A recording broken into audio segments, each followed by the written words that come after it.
Cummins college of engineering for women हे सगळ्यांचा favourite college आहे. जे फिमेल कॅन्डिडेट्स आहे टॉपमोस्ट प्रायोरिटी देतात ह्या कॉलेजला, कारण की ते कॉलेज तितकं चांगलं आहे, ऑटोनॉमस आहे. बट कट ऑफ पण खूप चांगला आहे. डेफिनेटली तुम्ही कट ऑफ चेक केला असणार तर बराच चांगला कट ऑफ आहे. आता कमी कट ऑफ मध्ये तिथे ऍडमिशन कशी मिळवायची आज आपण या व्हिडिओमध्ये बघू. आणि सगळ्यात पहिली गोष्ट म्हणजे तुम्ही सरप्राईज होणार हे ऐकून की तिन्ही राऊंड कॅप राऊंड 1, 2, 3 झाल्यानंतर किती सीट्स वॅकंट होत्या त्या कॉलेजमध्ये. तर ओव्हरऑल 57 सीट्स वॅकंट होत्या आणि त्याच्यातल्या 33 सीट्स ह्या कॉम्प्युटर सायन्स ब्रांचच्या होत्या, 5 सीट्स आयटीच्या होत्या, इलेक्ट्रॉनिक्सच्या 22, इन्स्ट्रुमेंटेशनच्या 7 आणि मेकॅनिकलच्या 8. मी जेव्हाही सगळ्यांना सांगतो की कॅप राऊंड 3 नंतर बऱ्याच सीट वॅकंट असतात तर ते मला सांगतात की ठीक आहे सर असणार, बट मे बी इन्स्ट्रुमेंटेशन किंवा मेकॅनिकलमध्ये असणार. बट इथे तुम्ही ऑब्झर्व करू शकता की सगळ्यात जास्त सीट्स वॅकंट कॉम्प्युटर आयटी आणि इलेक्ट्रॉनिक्स टेलिकम्युनिकेशनच्या आहेत. प्रॉब्लेम इथे हा आहे की आपल्याला माहितीच नाही की कॅप राऊंड 3 नंतर ज्या सीट्स येतात त्याच्यात ऍडमिशन कशी मिळवायची, आणि आज आपण ह्या व्हिडिओमध्ये बघू. तर कमिन्स कॉलेजनी अशी एक ऍड काढली होती एका छोट्याशा न्यूजपेपरमध्ये की आम्ही अप्लिकेशन्स इन्व्हाइट करत आहे फॉर सीट्स अगेन्स्ट कॅन्सलेशन, आणि सपोज तुम्ही इंटरेस्टेड असणार तर तुम्ही अप्लाय करा, आणि तुम्ही अप्लाय केलं तर तुम्ही कन्सिडर केल्या जाणार ह्या ऍडमिशन प्रोसेसमध्ये.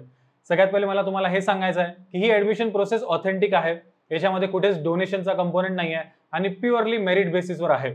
आणि ही ऍडमिशन प्रोसेस सपोज तुम्ही फॉलो केली तर तुम्हाला 2% ते 15%चा कॅप राऊंडच्या कंपॅरिझन मध्ये डिस्काउंट सुद्धा मिळेल कट ऑफवर.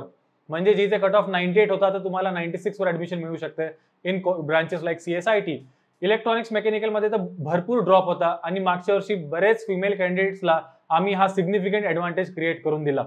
तर हा जो राऊंड होता जसं मी सांगितलं 57 सीट्स होता, हा पहिले 22 ऑगस्टला झाला. बट 22 ऑगस्टला झाल्यानंतर सुद्धा 23 ला बऱ्याच सीट्स वॅकंट होत्या आणि त्यांना लास्ट डे ला सुद्धा राऊंड करावा लागला. तर ही जी डॉक्युमेंट आहे इथे सुद्धा तुम्ही बघू शकता की त्यांनी लास्ट डे साठी सुद्धा वेगळा फॉर्म काढला, कारण की सीट्स वॅकंट होत राहतात, मल्टिपल लेवलवर सीट्स वॅकंट होतात. ज्या मुलींना ऑलरेडी कमिन्स लागला होता ते पीआयसीटी मध्ये गेले असणार, व्हीजीटीआय मध्ये, सीयूपी मध्ये गेले असणार आणि कंटिन्युअस कॅन्सलेशन चालू राहतात. तर सपोज आपल्याला ऍडमिशन प्रोसेसचं कंप्लीट नॉलेज असणार तर आपण ह्या गोष्टीचा बेनिफिट घेऊ शकतो आणि आपल्याला कमिन्स सारखं चांगलं कॉलेज कमी मार्कावर मिळू शकते.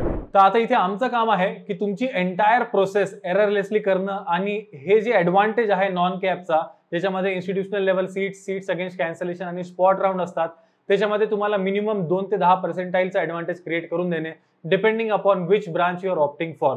तर अशी इन्फॉर्मेशन तुमच्याकडे नसेल तर तुम्ही मिस आउट करणार गोल्डन अपॉर्च्युनिटीज. तर खाली जो नंबर फ्लॅश होता त्याच्यावर कॉल करा आणि आमची सर्व्हिस एनरोल करा. आमच्याकडे लिमिटेड सीट्स आहे, जितक्या लवकर तुम्ही कॉल करणार तितक्या लवकर आम्ही तुम्हाला हेल्प करू शकणार. That's it from my side. See you again in the next video. Thank you.